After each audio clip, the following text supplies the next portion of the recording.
마스크 오브제 시작 전 정부와 지자체에서 나름대로 설명을 드렸습니다만 여전히 혼란스러운 분들이 많습니다. 이 기준이 되는 주민등록상 번호에 대해서도 생년월일인지 아니면 앞에 생년 기준인지 헷갈리시는 분들 많으실 텐데요. 정기종 기자가 정리해드립니다. 정부가 코로나19 확산에 따른 공적 판매 마스크의 원활한 수급을 위해 지난 9일부터 마스크 오브제 판매에 돌입한 가운데 제도 활용에 대한 궁금증이 커지고 있습니다.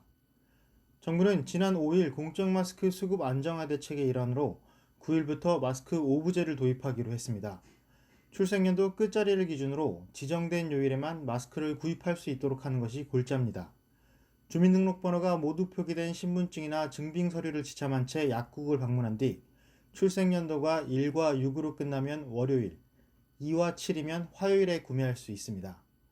1987년생의 경우 화요일에 구매 가능한 시기입니다. 가격은 한 장에 1,500원으로 고정 판매되며 1인당 한 주에 2매씩만 구매할 수 있습니다.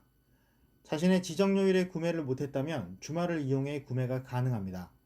다만 이번 주 주말까지 마스크를 구매하지 못했다 해도 물량이 다음 주로 2월되지는 않습니다. 노인과 어린이, 요양급여 수급자 등은 대리구매도 가능합니다. 2010년을 포함한 이후 출생 어린이와 1940년을 포함한 이전 출생 노인, 장기요양급여 수급자, 장애인 등이 대상입니다. 다만 장애인을 제외한 경우에는 주민등록상 동거인이어야만 대리구매가 가능하며 대리구매자가 본인의 신분증과 동거 여부 증명을 위한 주민등록 등본을 지참해야 합니다. 장기요양급여 수급자의 경우 장기요양인증서가 추가로 요구됩니다.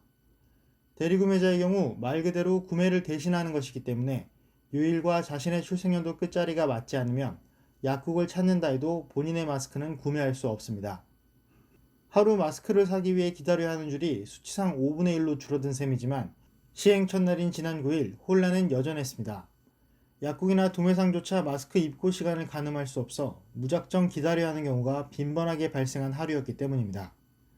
약국 문이 열기 전부터 줄을 섰지만 오후에 입고된다는 소식에 발걸음을 돌려야 하는 경우도 존재했습니다.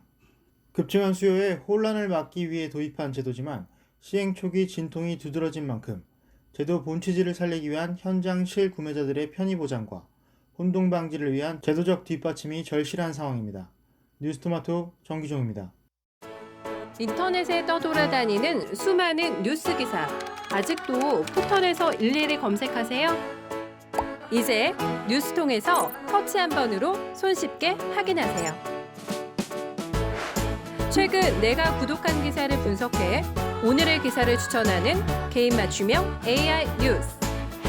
나만의 공간인 뉴스북에서 콘텐츠를 편집하고 이용자와도 활발한 소통이 가능합니다. 사진과 영상 자유롭게 이동하고 언론사 기자들이 실시간으로 업로드하는 동영상도 확인해보세요. 더 풍성하고 새로워진 뉴스통. 지금 바로 만나보세요.